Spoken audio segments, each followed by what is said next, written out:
Good afternoon and welcome to today's Machine Design, NED, and EHS Today webinar.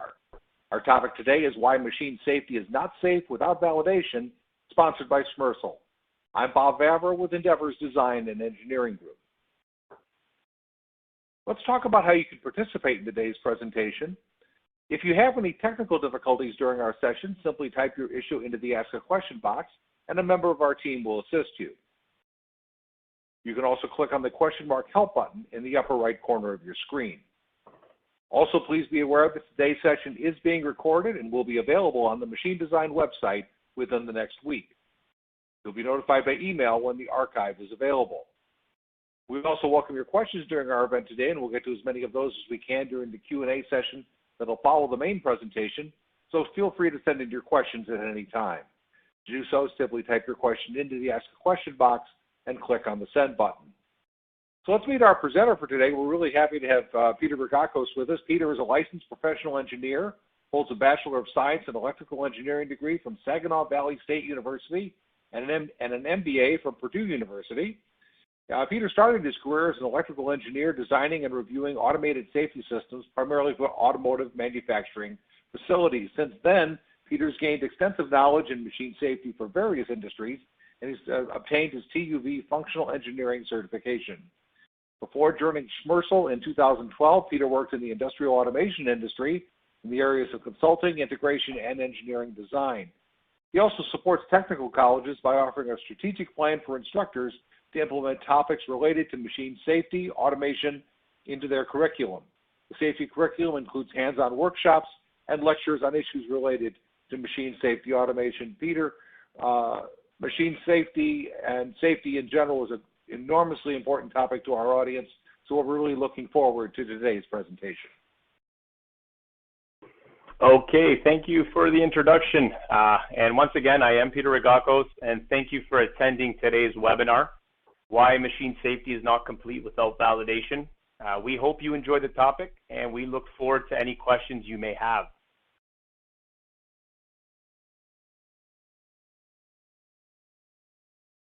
So I'm not sure how many here today attended our webinar from April of 2021, about a year ago, but at that time, we discussed the importance of having a safety mindset for your organization, and we discussed the building blocks needed to build that mindset. If we fast forward to October of 2021, we followed up that webinar with another that did its best to dig a little deeper into one of the 5 building blocks you see on the screen there, risk assessment. As I discussed at that time, risk assessment has a fundamental importance to all safety, okay? It's the beginning of your path to properly applying safety in all your facilities, your equipment, and machines, okay?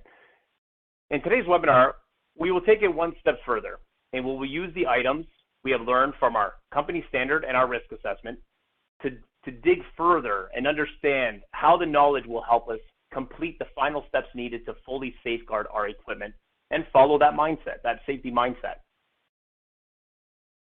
Reviewing our specifications from our risk assessment and validating our design is the final step in the full process of providing a safe machine. Now, safety is never done. We're never completed with safety, but validation, when we're looking at upgrading a machine or building a new one, validation is our final step. Now, keep in mind, if you're here today and did not attend the last couple webinars, it does not mean you will be lost today by any means. They're not a prerequisite for today's teaching or session. But if you want a recording of the last webinar shown on the slide, please leave a comment and we will get you a recording. So I'm sure many here today have heard of horrifying stories of injuries that could have been prevented, okay, at your facility or someone else's. Now, usually after an injury, there's an investigation, okay? And from my experience, it's sometimes a guard that was like bypassed or a legacy machine that did not have the safeguarding installed, right? It was an old machine, they never came with safeguarding, okay? Or a designer just didn't use safety standards to install the safeguarding. But the scary investigations, okay, believe it or not, are the ones when none of the examples I just said are the cause. Okay? I say this because those examples are easy to find. They're negligent, right? They jump right out at you, okay? But sometimes finding out why an injury happened, it's not so noticeable. Okay, so the answers, they hide in the wiring or how the machine was safely programmed. Basically, fundamental errors that could have been caught if the machine was properly validated. Okay, so a story that comes to mind during my time in machine safety is when an operator entered the cell to clear jam, just like the image on the slide. Okay, once the jam was cleared on a normal day, the operator would leave the cell, close the door, hit reset, and then the machine would start functioning and production would go. But unfortunately, on this day, once the jam was cleared, the machine cycled, which caused an amputation, unfortunately. Okay. Now, the machine was fairly new. It had all the right door interlocks, the controllers, relays at first glance. But after investigating, it was found that the feedback portion of the safety circuit was not wired correctly, which over time did not catch welded contacts. And I'm going to explain what feedback and welded contacts are. But if a validation was done, I'm almost certain the wiring error would have been discovered and corrected. For some of you here today that are not familiar with the term feedback when it comes to safety circuits, okay, we can use a home thermostat as an example. Okay, so I'm sure all of us here have used a home thermostat to set the temperature in our house. Unless you're like me and didn't use it till you left your home because my dad kept it under lock and key and didn't let us really touch it. But I'm sure all of us have used it, and I'm hoping at least, right? And so, as you know, when you set the thermostat that's on the slide, when you set it to 70 degrees, okay, for example, your furnace will turn on and it'll heat the home. And when the thermostat sees the temperature at 70 degrees, it tells the furnace to shut off. It says, hey, shut off. I'm at the right temperature. You can shut off. Well, that's similar to feedback, okay? But if the sensor in that thermostat that tells the furnace to shut off isn't wired correctly or it's broken, whatever the case may be, your home will be at 90 degrees before you know it, and maybe even 100. It'll just keep pumping out air until you remove power or shut off the gas. So that's what happened when the machine jammed. Once the jam was removed, the feedback wasn't working. In the past, to tell us the contacts were welded, and the machine cycled, causing an amputation. Now, there's a lot more detail to that investigation, but it basically came down to the feedback portion. So on the slide, we show a flow chart outlining the steps of risk assessment, okay? So as you can see or recall, okay, these steps are fundamental to be sure we're conducting a risk assessment properly. Now, at this point, I believe that many feel once the risk assessment on a particular piece of equipment is completed, okay, their job is done. The machine is safe, okay? I know that sounds crazy because nothing's been upgraded, right? But I see this as I see long delays when it comes to an existing machine that needs an upgrade, okay? Or even worse, the risk assessment document gets filed never to be opened again, okay? In a lot of cases, a company uses a risk assessment findings to determine if the machine is worth upgrading, okay? The safety, as like the machine may only have like a few years left of service since it's an older piece of equipment, okay? So they basically look at it and they say, it's not really worth the cost of updating, so we're just gonna leave it because we're gonna decommission it. So, but I can tell you that like many feel it's not worth upgrading, you know, like I said, since the machine will be decommissioned in like a year, for example. But in a lot of cases, when I've been told the machine will be decommissioned, I see it running many years later, 8 years later, for whatever the case may be, okay?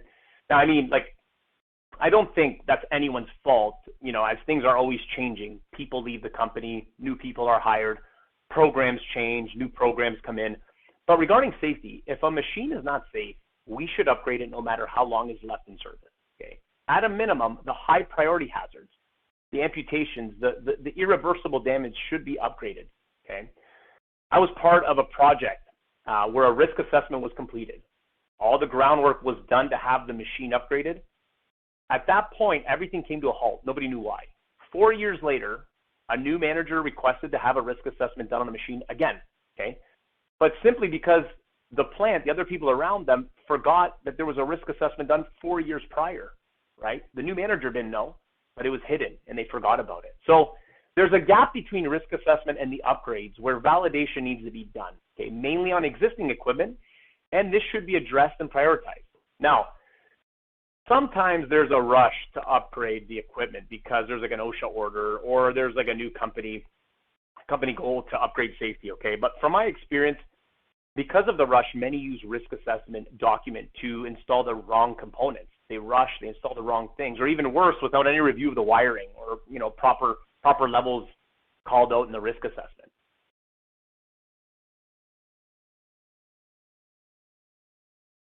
I visited a facility about 3 months after completing various risk assessments on about like 30 pieces of equipment, okay? So to help them with the solution, they had one of the pieces of equipment, they wanted to go through it with us to determine if the guarding they wanted to put up would suffice, or the new idea because of the production, and there's a lot goes into that, right? And during my time there, when we were going, majority of the machines that we assessed were already upgraded, and I was really impressed. They got after it, they were upgrading the machines. Now, after I looked closer, all the devices they used to signal the machine to stop were basic limit switches, not rated for safety applications, and did not even use a safety relay. So why pay to have a formal risk assessment done and not follow through with the upgrades needed by using the right components, okay? So you'll see on the left side, there's non-safety devices. These devices, they work great, but they're for production. If they stop functioning, production stops, which is bad, but production stops. Now, if they stop functioning, we don't know, they could potentially hurt somebody. The devices on the right are safety devices. These devices, they monitor themselves. They tell you when they're failed. They fail to a safe state, and they prevent restart. They prevent people from getting hurt, right? So it's important that we use the right devices, okay? So a risk assessment, it's an important part of the process, okay? But it's like the discovery phase of understanding the machine, okay? We quantify the risks, and then we set a plan to upgrade or build a new machine, whichever the case may be. But if we compare a completed risk assessment to building a home, for example, okay? It's like the concept drawings from the architect of how the home will look once it's done with all the details, the windows, paint colorings, flooring, etc., okay? But the validation portion, what we are talking about today of building a home, are the detailed construction drawings, along with inspections during each phase the home passes through to be sure it's safe. Therefore, the risk assessment and the validation are closely related and should always be done together.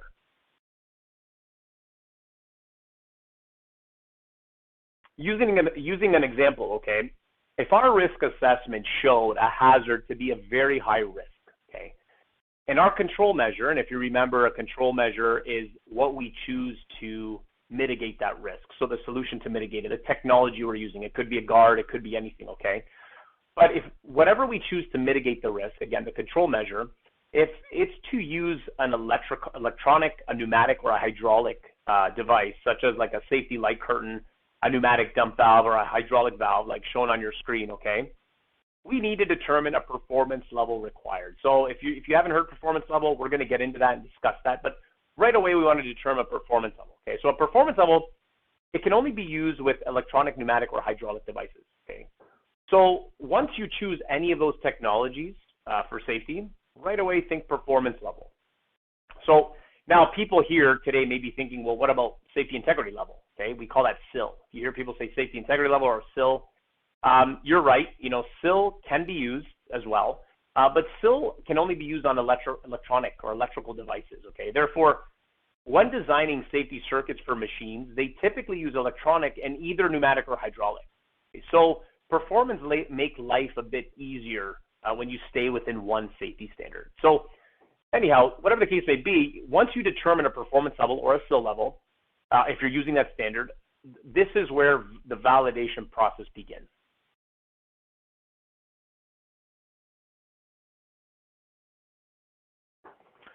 So here I find that some get foggy as when to determine a performance level is needed in a risk assessment. Okay, so on the slide from our last webinar, it's an example of risk assessment on the far right. So we use this example. There's a girl doing a job, and it was a dangerous job. We assessed it to be a very high risk, and then we used our control measure.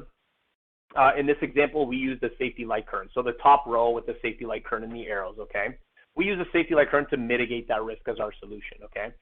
At this point in your risk assessment, okay, if your solution to mitigate the risk is to use a safety light curtain, okay, since that's an electrical device, our risk assessment goes one step further to determine a performance level required. So you can see in the top right corner, that's how we pick the performance level, to determine our circuit, okay, our safety circuit. So if your control measure, okay, as we call it, to mitigate the risk, is to use a mechanical hard guard, for example. So one slide down under the light curtain, then a performance level is not required. I get many times people will call and say, yeah, this cell has to be, it has to be PL performance level E or performance level D, whatever they choose, but there's a perimeter guard around it. There's just a guard. There's no components that use that. So once we choose these devices, that's when we do it.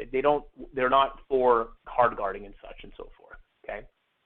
So continuing with our safety light current example, now we call that a safety function, okay, when it's used with a controller and it must be wired to the performance level called on the risk assessment, okay? So this is where the validation starts, okay? Many feel validation is simply testing the machine physically once it's built, okay? But technically, it's also checking the drawings to be sure that the safety function is wired as per the performance level called on the risk assessment, okay?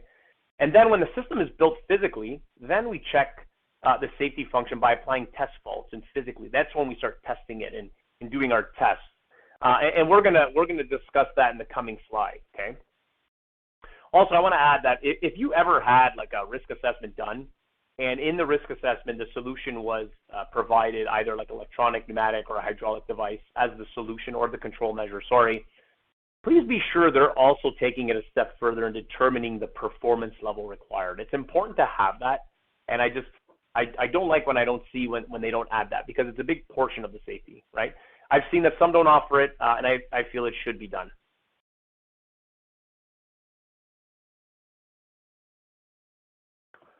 So at this point, we know that if our control measures, okay, the solutions to mitigate the risk from our risk assessment, if they use electronic, hydraulic, or pneumatic devices, a validation is required, okay? Now, validation is it's split up into two phases, okay? Phase one being the analysis and the review of our schematics, and phase two is our functional testing, where we test our safety functions after the system's built, okay? So on the slide, you'll see 5 steps we're going to discuss to start our first phase of validation.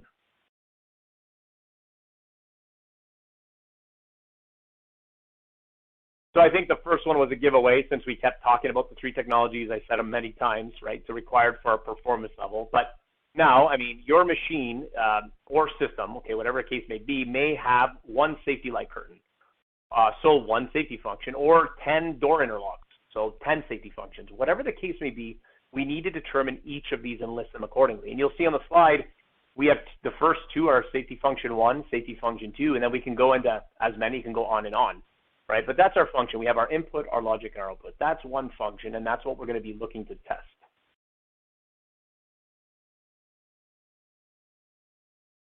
So once our safety functions have been determined, again, you could have 1 or 100. It doesn't matter. You could have more than 100 even.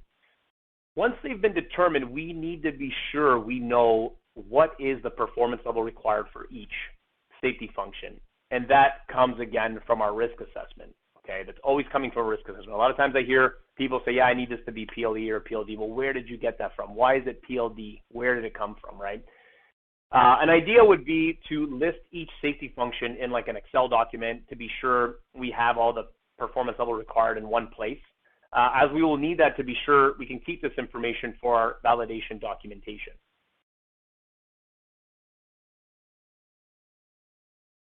Okay, so at this point, once we know our performance level required, now we must choose a design architecture. Okay, so when I say design architecture, I mean categories B, 1, 2, 3, or 4. I'm not sure if you've heard the terms categories. A lot of times people say, again, we need to design to category 3, but why is that, right? But I will explain how categories relate to performance levels so we all understand what they are. Now, we can't just choose any category we feel like, okay? So we must use a control safety standard, ISO 13849, okay? This will guide us as it has everything to do with performance levels required, okay? It might be clear as mud right now, but we're gonna clear it up, I promise, okay? So at this point, you may want more information regarding how categories and performance levels are and what are they. But to be honest, that's a topic for another webinar since there's so much to share. However, the nice thing is we've done a webinar on both. And if you want more information about categories and performance levels to get more into that, send us another comment and we will send you a link to those videos as well. Okay, but My goal for this webinar is to leave you with an understanding of how design architectures, so categories B, 1, 2, 3, and 4, and performance levels work together to make our circuits safe, okay? We may have people in the audience that use both every day, and they know them very well, but in others that this is the first time they've ever heard the term performance level, okay? But the important part is to understand what they are and what they're accomplishing for our machine safety. Now, you may hear the term control reliable or control liability. That for me is an expired term, it's not used, but I hear it all the time. People ask me I need it to be control liable. Now, ANSI B11 converts it to category 3 performance level D, but just think that control reliable is one of the categories. The way it's defined in the standard, it can meet one of the categories. And again, if you want more information about that and how it categorizes to this standard, send me another comment and I'll send you a short video we made about that.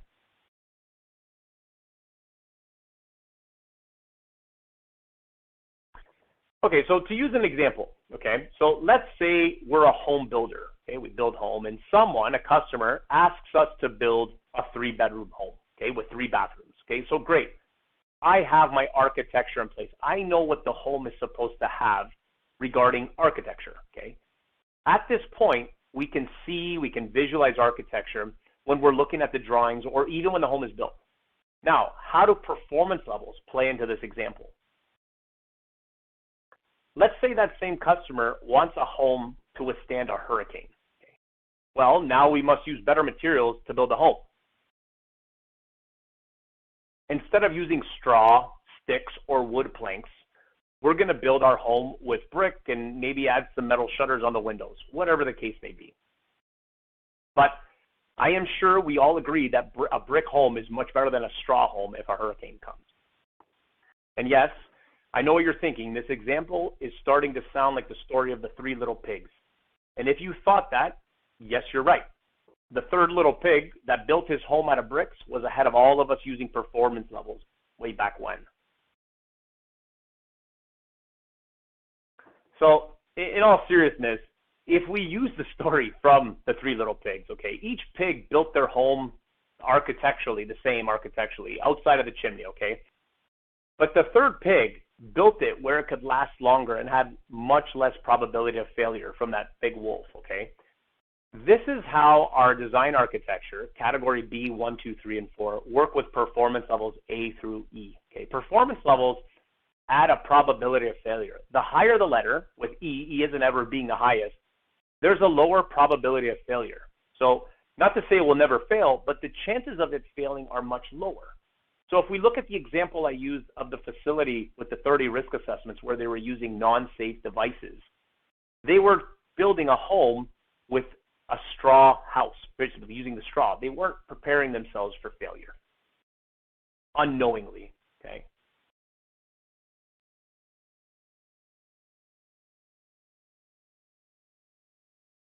Now, how do we know the devices we chose will meet the performance levels required for our risk assessment? Okay, so if we use our home example, okay, how do we know the bricks we want to install in the home can handle a hurricane? So this is where our statistical data comes into play, okay? And we take this information, we plug it into a formula to determine if it meets the performance level required for our safety function, okay?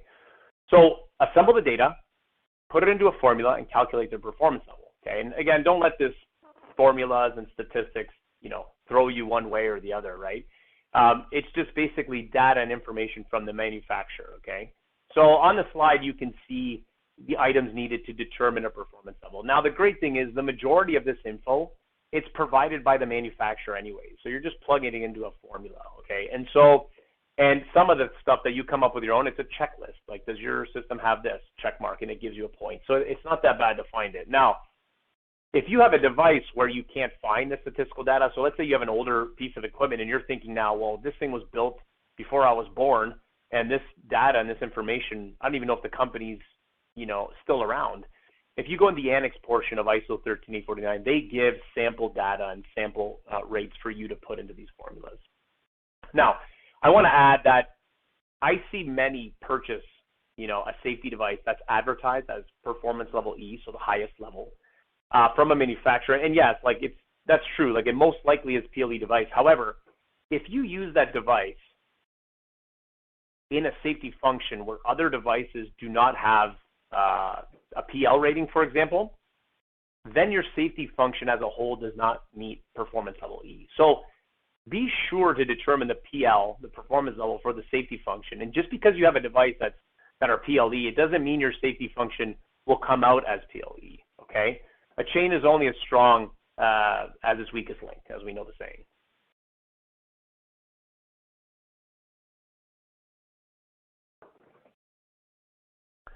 Okay, so although the data, it can be assembled and then added to a formula by hand or using an Excel sheet, a better method to help speed up the process and easier to collect the data is to use a software that's called Sistema. Okay, so the nice thing is it's a free software. So simply type in Sistema on your web browser and it should come up and offer a free download. Okay, from my experience, I don't know, I think the software does a great job of naming each function and can calculate each safety function.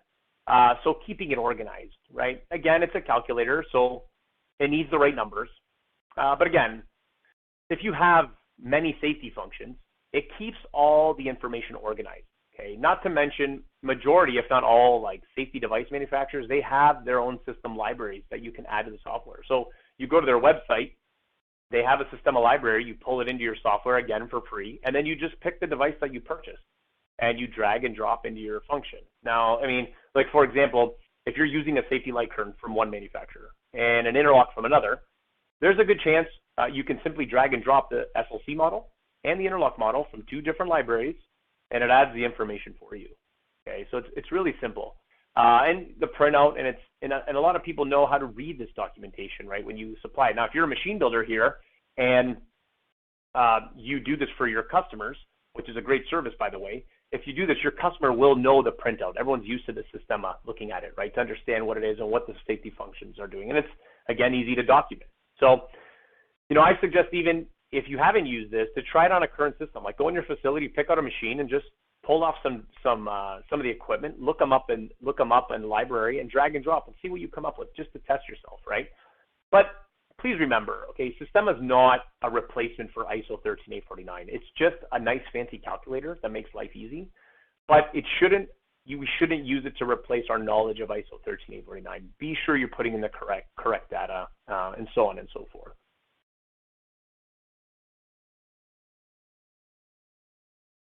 So at this stage in the validation, you may find that you must change a device, okay? It happens quite a bit from our experience, okay? So the reason in most cases is a customer chooses to use an interlock they're familiar with for years and years and years, okay? And because of the statistical data required, the performance level does not come out as expected, and it's lower than what is required from the risk assessment. So over time, you know, technology gets better. Manufacturers are producing devices that have better ratings, okay? Some of the older technologies, they still work great, okay? They're used a lot, they're workhorses. But they may not have been designed for the higher cycle applications, right? There's higher cycle, there's production that's changed, right?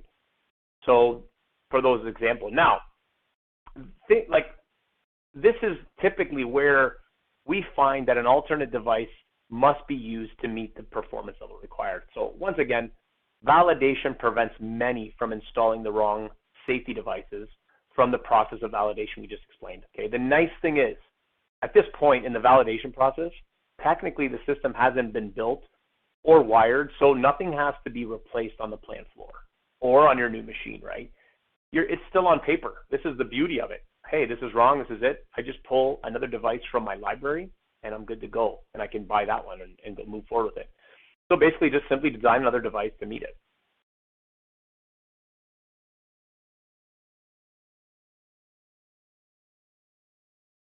Okay, so at this point in the validation process, okay, the engineer, maintenance, or design person has drawn up the schematics, okay, using the safety devices proven out in the statistical data section. And the drawings they're ready for review. Now, this review should preferably be done other than the original designer, okay, and should confirm all the items in the last three steps we discussed, okay? So from my experience, I find that most errors here are found in the design architecture portion. That like it doesn't meet the specified category, categories B, 1, 2, 3, and 4, doesn't meet the specified category. So for example, category 3, they didn't meet it. So basically we built a 2-bedroom home when we needed to build a 3-bedroom home. Again, the great thing is it's on paper, easily corrected, right? And again, the same for existing machines. Now, if we come back to the story I said at the start of the webinar, where the feedback was not wired correctly and it caused an amputation, and I use the thermostat as that example, any reviewer that knows how to look for categories B, 1, 2, 3, or 4 would have caught this error quite easily, in my opinion. Okay, when I see errors like this, I know a validation or even a simple schematic review was not completed, which should have not have happened in the world of safety. So it's easy to catch a mistake. It's easy to catch such a mistake. They jump right out at you, okay? And in the case of the story I told, a schematic review, one portion of this validation, it could have prevented an amputation, okay? So I'm almost certain a reviewer would have caught it, that the feedback was wired wrong on paper, because arguably it's the most important part of the safety circuit. You usually check first, at least I check it first, right? And again, it jumps out at you. Those are things that you should catch right away.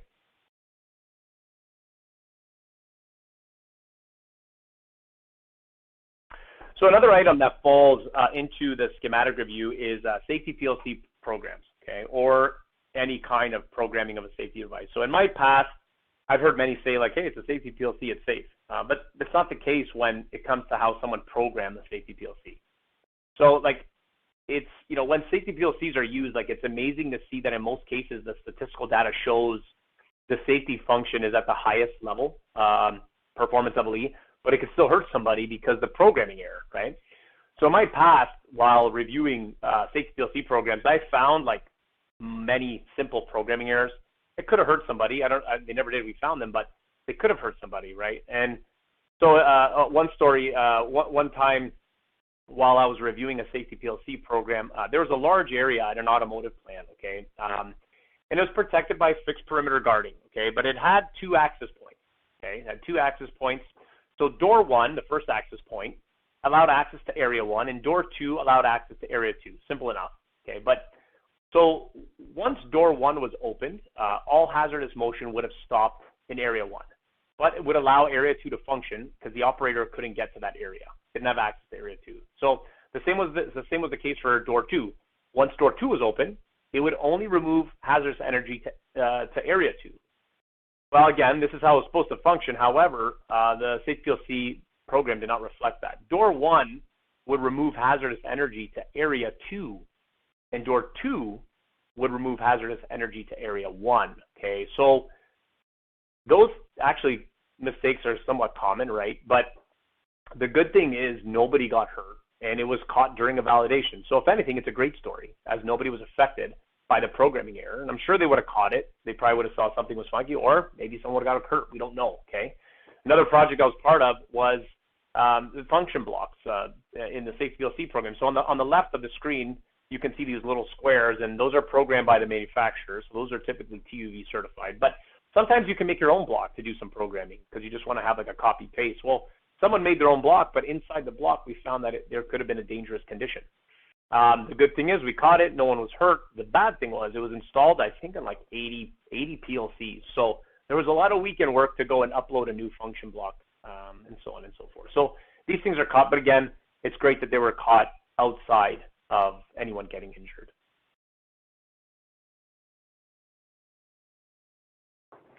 So at this point, we have completed our phase 1 of our validation. Okay, and as you know, this can all be done when everything's on paper, if you're building a new machine or even on an existing machine, okay? I find that with an existing equipment, the drawings may need to be updated in some cases, but they're usually available, okay? Which helps speed up the process as the schematic drawings are available, but therefore, like, the process should not take as much time as compared to waiting on a designer to create drawings on a new machine, okay? Now, at this point, we're ready to test each safety function after phase 1 is complete. So if it's a new machine, it must be built first and in the location where it will be in production. And if it's an existing machine, you can start right away, provided nobody is moving it to a new location. So we want it where it's at. Okay, now, how do we do this? Where do we start? You may have 100 safety functions to test. Where do I start? So during our first phase, we have a list of all the safety functions. Okay, we need to take each of these and create a check sheet, or like a list of how each test will function. Okay, so we literally go to each safety function and we deliberately put in short circuits and faults to see how the system will fail to a safe state. We want to go to a safe state. Now, I know some of you may be thinking like applying short circuits to live electricity is bad, and you're correct, that is bad, but safety circuits run on 24 volts DC, so there's not going to be any dangerous arcing or dangerous effects from that. Okay, so it's low voltage. And again, these circuits are designed to fail to a safe state and keep us safe.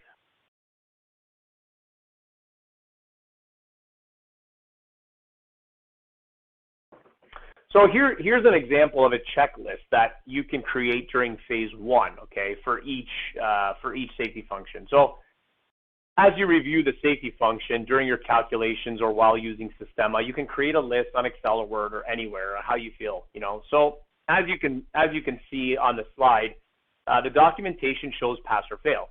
Now, your schematic drawings, so the last step in phase one, may show it's wired correctly, but that does not mean there's not human error, okay, or something that's not right with the safety function the way it's built.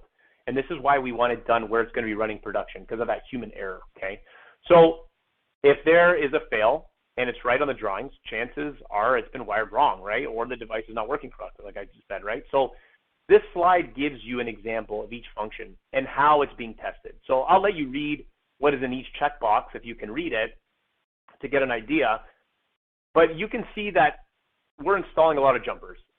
And when I say jumpers, we're essentially applying like a short circuit to each safety function.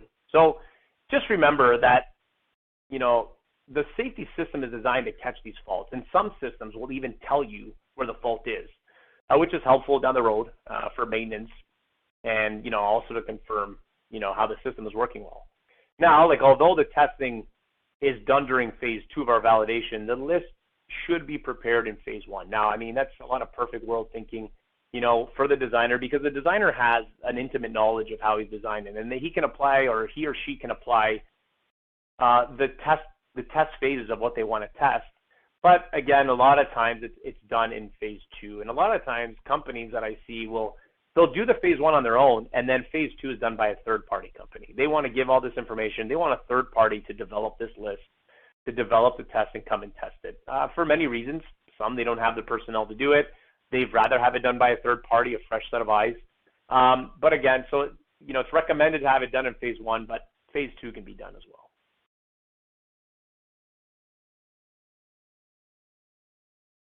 So here's an example. Here's an example of a schematic, okay, that has went through our phase one validation. Okay, so all the right components have been chosen.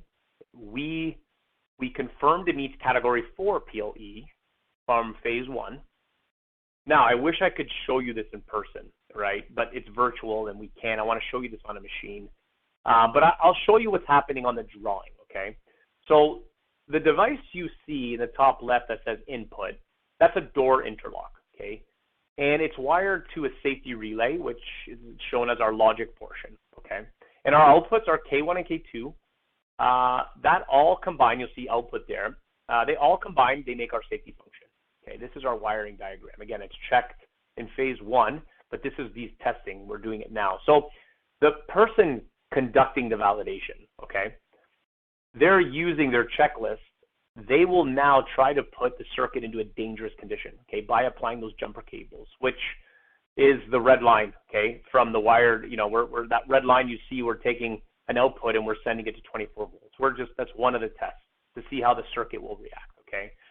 So each test will come from the list we prepared. Now, I don't expect everyone to understand how to read a schematic or even understand what the red line with the lightning bolt is doing, but the goal here is to show you that the system is being tested to prove it works under dangerous conditions, which could very well happen when the system is in production. And when I say dangerous conditions, I mean regarding like keeping people safe. It's a dangerous condition. We want to see how it fails safe. And keep in mind, like a safety function is tested a few ways to be sure to catch multiple faults. We want to test it a couple ways, 3 ways, 4 ways to see how it faults and if it faults. And that again is up to the person that's developing that list.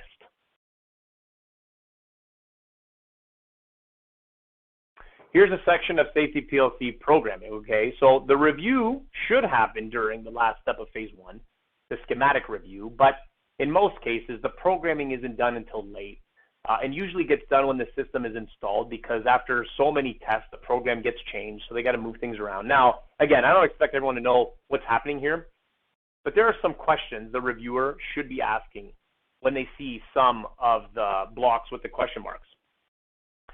They could be unsafe bypasses a programmer added because they did not know any better. Okay, a lot of times the programmer just knows how to make things work, or engineer in general. They just want to make things work, but they don't know anything about safety sometimes. And so you'll see a lot of functions which could create an unsafe bypass or an unsafe condition unknowingly. They're not doing it on purpose. They're just unknowingly, right? Or you can see that some safety softwares allow what's called like a dummy block, okay? Where if something is connected, it's on the bottom there, but if something's connected to it, it does nothing. So if a safety light curtain or any safety device for that matter, okay, is connected to a dummy block, it would not trigger any hazardous motion to stop. So again, the good thing is these are easy to find, but they must be part of the process of building the machine, okay? They jump right out at you. Why do we have a bypass? Why do we have a dummy block? Why do we have a timer? Just questions we need to ask, right? In some cases, I find that programmers, they'll do a lot of copy pasting of old programs. Now, if the old program used light curtains and the new one does not, they either manipulate the programming or put jumpers on the inputs, but both should not be done like that, right? And we want to catch those issues because it's just not good practice.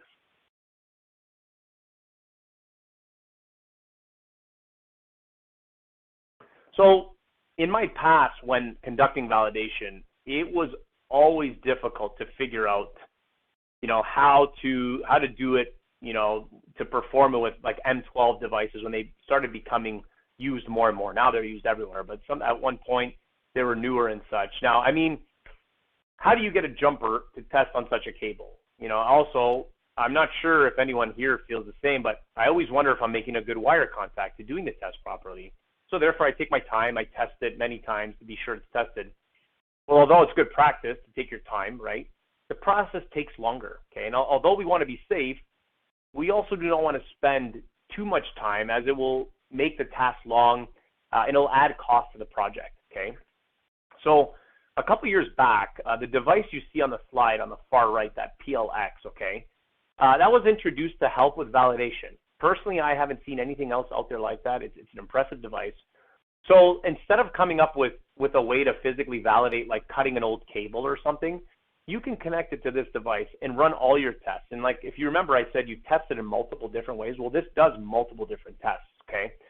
Test your cross-short monitoring and so on and so forth. So the only reason I'm showing you this is because I can only help to think people are thinking, well, how do I test all my M12 devices? How do I effectively go in and place these jumpers, right? Because cables are covered these days and so on and so forth now. And, I think of that a lot myself. And so even if you have an outside company that conducts a phase 2 validation for you, okay, if they're coming and validating and testing it, maybe it's worth asking them how they go about it. Do they use such a tool, right, to prepare those tests?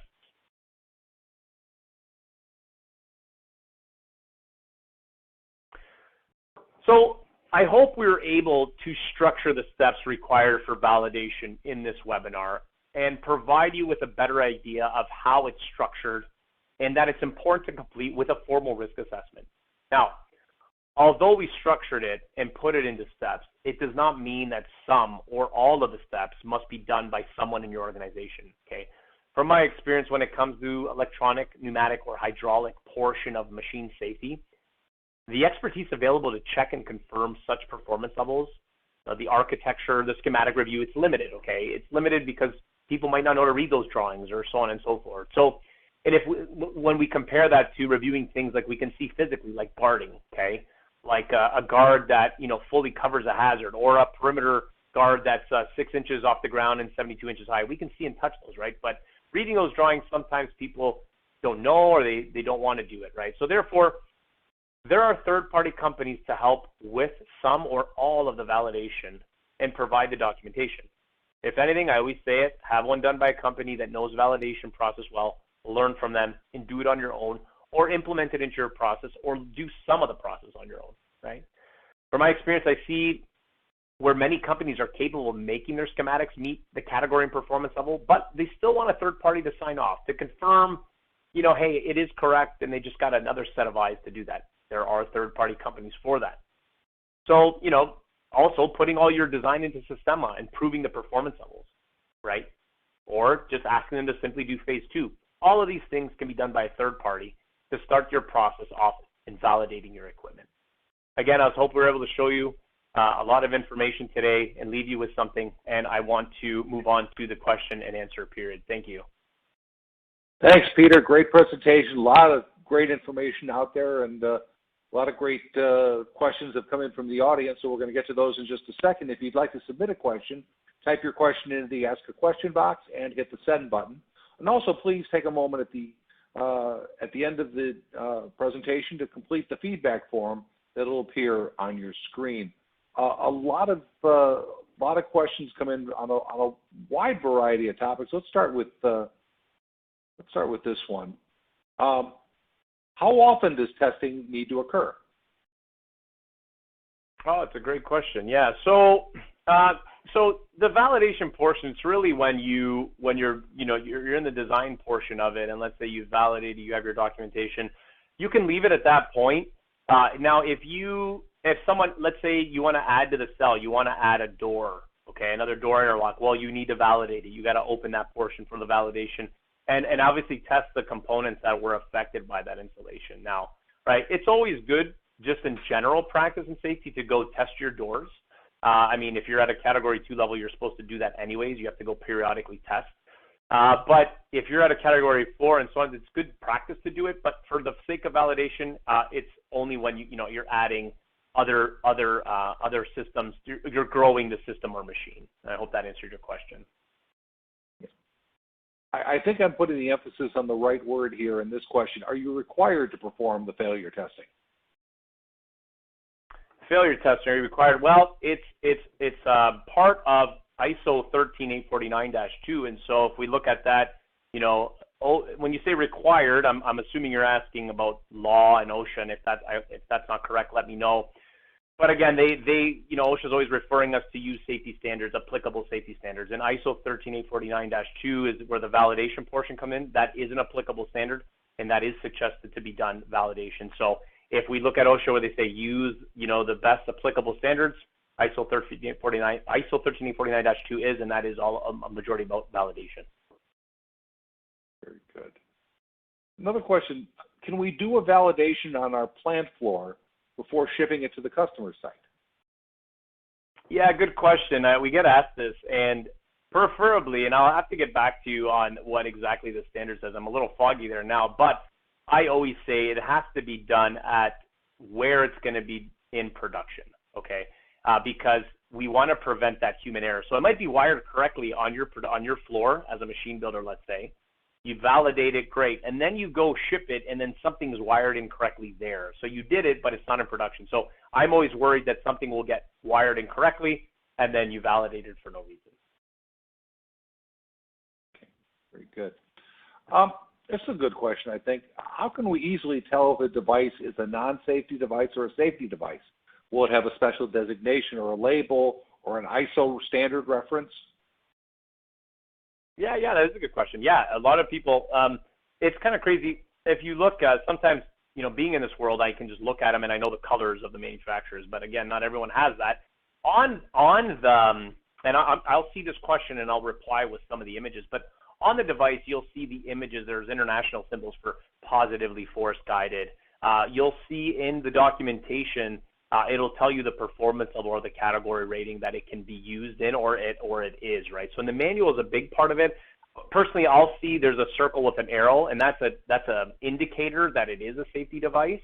But I always take the model number, I look up the manual, and I read, and I want to see that it says safety device can be used in a category 4 circuit or can be used as a certain performance level. I like to see that. I always do that checking. But there are some symbols, and I'll see the question, and we'll reply with some images so you can see them. Very good. Another question from the audience. Can feedback auxiliary contacts from contactors go to non-safety PLC inputs, or must the entire feedback circuit have safety rated integrity? Yeah, so that's a good one. So if the auxiliary contact, so the normally closed contact that's coming off of that auxiliary contact, right? Those have to go, I'm gonna have to look at this more, but I'd like to see them depending in your feedback circuit that goes to your safety PLC or your safety relay, right? Once you're going into your process, if it's a process PLC, it could change things, and I'd like to look at the circuit better. But that feedback circuit, we want to see it on basically, we want to see it prevent a restart from happening. So we want to see it in the safety device. Very good. We talked about validation for the equipment itself, but here's a question. How often should a person or your team be retrained on machine safety? Oh, yeah, that's a good one. Yeah, another good one. I keep saying that. They're all good questions. Yeah. So standards are constantly changing. Not constantly. Every 4 years they have a mandate. Sometimes that doesn't happen. So I would always have someone watching when the standards have been updated. So your facility chooses a standard to go by. And if that's ISO 13849, the performance levels, right, for example, for your controls, I would say, okay, right now I think it's 22. I can't remember the date. So we're on a certain standard. Once that standard gets updated, okay, so let's say if they're updating it this year, 2022, once that happens, we have a new research internally into your facility. We get retrained. And now there's not going to be a lot of changes, but there's going to be some, and we need to know them, right? And they're always constantly improving standards because they move with industry, right? You know, like an example would be, you know, collaborative robots were never used in 2004, for example. Now they are. Well, now we have to talk about the safety, and those are standards. So I would say as those standards get updated, your staff should be updated on the changes and the new things that have been applied to these standards. Good. Another question's come in. When a machine or an assembly line is designed and built at one location, you have to do two validations, correct? One at site, and then one when it's moved to the new plant. Can you repeat the question? Sorry. Sure. Do you have to do two validations when you've built the machine or the assembly line at one facility and then moved it to the plant that it's going to be operating at? Yeah. If you choose to do the first one, right? If you know it's going to be in one facility running production, I would leave it to do the validation at its final resting place where it's going to run production. But let's say you did it and then you have to move it afterwards, then yeah, a second validation. Again, we want to prevent that human error aspect. Very good. Another question: how do we validate things like safety buses where many devices are connected? Yeah, another good one. That is a good one.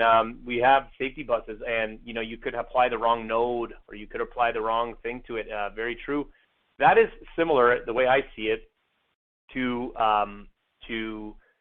obviously creating that list, but you're just checking different things. You're checking nodes. Okay, do these nodes match up? Are they programmed to have this in them? So it all comes down to someone that has a lot of knowledge in the safety bus aspect and networking, and how they're going to be asking questions of how to test it. How am I testing it? What happens when I remove it from the network and I have to re-add it? Those are common tests. So just like you're going to go to the PLC and check to see if an e-stop has cross-short monitoring, for example, if it's activated in your settings of the emergency stop, you're going to do the same kind of requirements on a nodes and buses, but they're just different questions, right? So I know that answer is not too clear, but you're just going to go after what are the pain points, what are the weak points of that system, and you're going to test that. Are they communicating? What happens if I drop communication? So on and so forth.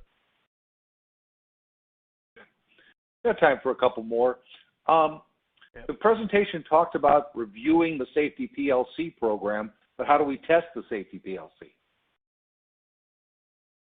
So yeah, you're testing it with that list, and you can unplug a device and plug in that device I showed you, or jumper it, and to see if hey, if I, if I do a crosswire short on my light curtain, how does the PLC react? That's the external part of the PLC. You're just testing it just like you would do a safety relay, right?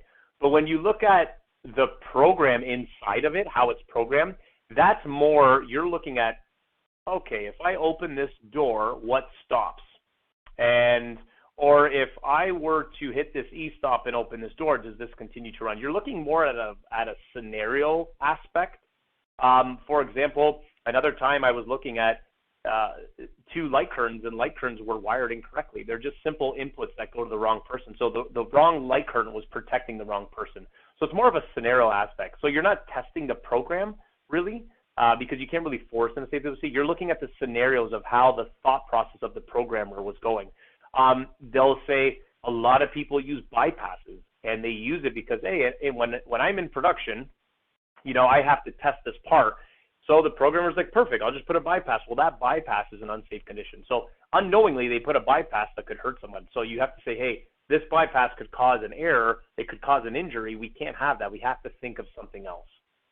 So that's how you're looking at it. So the external to the PLC is just like jumpers and the short circuits I was talking about. Internal, the brain, the programming, that's more of a scenario base. How does it function? What's the methodology? Very good. I think this is a good one to wrap up on because it's kind of a nice little mini case study. The question is, let's say you have a large system with many safety functions using a safety PLC. After validation is done and the safety PLC is locked, an issue is uncovered that requires the safety code to be unlocked and modified. So what extent of revalidation is required after the modification is made? Yeah, so you get that new checksum comes up and you change something. So again, I'll have this in my questions. I'll reply with more information to be sure. But what happens at that point is you haven't touched any components. Nothing's been changed. The program has been changed, right? So you're looking at the program the safety PLC program. You're reviewing that. Again, just like the example I gave in the presentation where a function block was programmed wrong and we had to go about and change all of them, we didn't revalidate the wiring or anything. We just revalidated the program. And we looked at, okay, this change is going to affect what is the scenario in the program, and then we just did the program and we applied a new checksum to our report saying this is the new checksum. When I say checksum, that's it gives you like a serial code and you lock out the PLC to say that, hey, this is the program and no one can change it. And if the program changes, the checksum changes, right? So we would do that. So that was a long answer to your question, but I would keep it, quarantined, for lack of a better term, to the safety PLC program that you changed. Very good. Well, that's all the time we have for questions today. If we didn't get to your question, Peter will be getting back to you offline. So on behalf of Machine Design, NED, and EHS Today, I want to thank Peter for a great presentation. I want to thank Schmersal for sponsoring today's event. And of course, thanks to all of you for joining us. Have a great rest of your day, and it goes without saying, stay safe out there.